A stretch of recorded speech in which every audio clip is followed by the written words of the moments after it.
অনেকেই প্রথম প্রথম যখন ধ্যানে বসে কিংবা সাধনায় বসে ভয় পায়, বিরাট একটা কেমন একটা হারিয়ে যাচ্ছি বা দেহ ভার হয়ে যাচ্ছে কিংবা দেহ হালকা হয়ে যাচ্ছে, কেমন যেন ভার ভার লাগছে, কি একটা ভয় ভয় লাগছে। কেন ভয় পায়? একটা ভয় ভয় ভাব আসে, কেন আসে? আজকে এই বিষয়ে সমস্ত আমি যতটুকু অনুভবের বিষয় আমি আলোচনা করব। তোমরা অবশ্যই শেষ পর্যন্ত দেখো, নাহলে কিন্তু এর কিচ্ছু মাথা মুন্ডু বুঝতে পারবে না। দেখো, প্রথমত আমরা যখন আমাদের যে পারিপার্শ্বিক পরিবেশের মধ্যে আমরা থাকি, আমাদের মস্তিষ্ক সেই পারিপার্শ্বিক পরিবেশের মধ্যেই আমাদের সীমাবদ্ধ থাকে, আমরা বাইরের কিছু ভাবতে পারি না। কিন্তু যখন আমরা ধ্যান কিংবা সাধনার পর্যায়ে আমরা ঢুকি, তখন কি হয়, আমরা একটা আলাদা ডাইমেনশন, একটা আলাদা তরঙ্গের সঙ্গে আমরা জুড়ে যাই, আলাদা একটা ওয়েভ বা ওয়েভ লেন্থ, সেই ওয়েভ লেন্থের সঙ্গে আমরা জুড়ে যাই। এই কারণে যেহেতু আমরা যে পারিপার্শ্বিক পরিবেশের মধ্যে বড় হয়েছি এবং যে পারিপার্শ্বিক পরিবেশ আমরা দেখেছি এবং যে পারিপার্শ্বিক পরিবেশ আমরা অনুভব করেছি, সেই অনুভবের মধ্যে থেকেই আমরা অভ্যস্ত। কিন্তু যখন আমরা ধ্যান কিংবা সাধনার মধ্যে ঢুকি, তখন আমাদের দেহ, মন, প্রাণে এবং সূক্ষ্ম শরীরে সম্পূর্ণ আলাদা এক রকমের ওয়েভ লেন্থ এবং আলাদা একটা সূক্ষ্মাতি সূক্ষ্ম বিষয়বস্তু এসে পড়ে, যার কারণে কেমন একটা ভারবাত্তিক আমাদের মধ্যে লাগে, এবং যেটা কিন্তু একটা আলাদা ওয়েভ লেন্থ কিংবা আলাদা একটা তরঙ্গ যেটাকে আমরা বলি।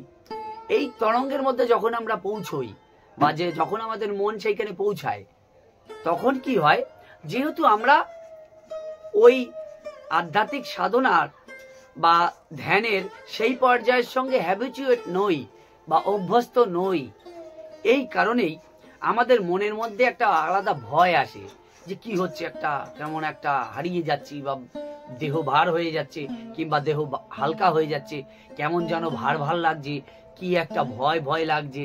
কেন?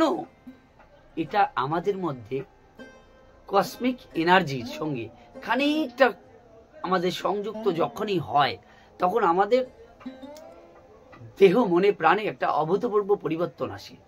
সেই পরিবর্তনের কারণে আমরা নিজেদেরকে মনে হয় যেন একটা আলাদা একটা ব্যাপার চলে আসে, মনে শান্তি আসে কারোর মধ্যে, অত্যাধিক শান্তি, অত্যাধিক আনন্দ। অনেকে এটাকেই ভয় মনে করে, আনন্দটাকেই অনেকে ভয় মনে করে, আবার অনেকে সত্যিই ভয়ের পর্যায়ে থাকে। হ্যাঁ, এটা হচ্ছে আমরা আমাদের যে পারিপার্শ্বিক পরিবেশের মধ্যে বড় হয়েছি সেগুলোর মধ্যেই হ্যাবিচুয়েট, এবং আমরা যখন আধ্যাত্মিক পরিবেশের মধ্যে ঢুকছি, দেখো পুরোটা কিন্তু মনের খেলা। এখন আমাদের এই মনের খেলাটা যখন আমরা আলাদা ওয়েভলেন্থের সঙ্গে আমাদের মন সংযুক্ত হয়, আমাদের চিন্তা চেতনার স্তর সেই আলাদা স্তরে গিয়ে পৌঁছায়, তখন আমরা কিন্তু সেই জায়গায় আমরা কিন্তু ঠিক মানিয়ে উঠতে পারি না। সেই জন্যই আমাদের ভয় হয়। যখন এটা অভ্যস্ত হয়ে যায়, তখনই মজা, তখনই আনন্দ। প্রথম স্তরে যখন ধ্যান বলো, সাধনা বলো, যে কোনো ব্যাপারে আধ্যাত্মিক সাধনার ক্ষেত্রে এই প্রথম অবস্থাতে অনেক কিছু সমস্যা হয় সাধকদের। এই সমস্যা কাটিয়ে উঠে, এবং কাটিয়ে কি করে উঠবে, অবশ্যই তোমার গুরু তোমাকে সহযোগিতা করবে। তোমার যে সৎগুরু, যে এইসবের আধ্যাত্মিক অনুভবের মধ্যে দিয়ে যায়নি যে গুরু, সে তোমাকে এগুলো বলতে পারবে না। একমাত্র যে এই আধ্যাত্মিক অনুভবের মধ্যে দিয়ে গেছে এবং নিজে গেছে এবং তোমাকে নিয়ে যেতে সে চেষ্টা করতে পারে। কারণ তুমি যদি না যাও, তোমার গুরু হাজার চেষ্টা করলেও তোমাকে পারবে না। আবার অনেকে পারেন, অনেক অত্যাধিক উচ্চ মার্গের সাধক যারা, তারা পারেন সেই মার্গে নিয়ে যেতে। তো এগুলো একটা আলাদা বিষয়। তবে হ্যাঁ, আমাদের প্রথম এই ভয়গুলো হয়, সব সাধকের হয়। এই ভয়গুলো আমাদের এড়িয়ে আগে এগিয়ে যেতে হয়। একজন সৎগুরুই একমাত্র এই ভয়গুলো, এইগুলো কি হয়, কেন হয়, এবং এই ভয় থেকে এগিয়ে নিয়ে যেতে পারে, এগিয়ে নিয়ে যাওয়ার শক্তি প্রদান করতে পারে। তো এইগুলো আমাদের বোঝার দরকার এবং আমাদের নির্ভয়ে এগিয়ে যাওয়ার দরকার। একজন প্রকৃত পথ প্রদর্শকের হাত ধরে আমাদের এগিয়ে যাওয়া দরকার। এই সাধনার পথে আমাদের অনেক রকম অভিজ্ঞতা হয়, অনেক রকম ভয়, ভীতি, ডর, অনেক কিছু হয়। এগুলো উপেক্ষা করে এগুলোকে সঠিক দিক নির্দেশনা পেয়ে একজন প্রকৃত পথ প্রদর্শকের আমাদের এগিয়ে চলতে হয়। আমরা সেই পথেই আমাদের এগোবো।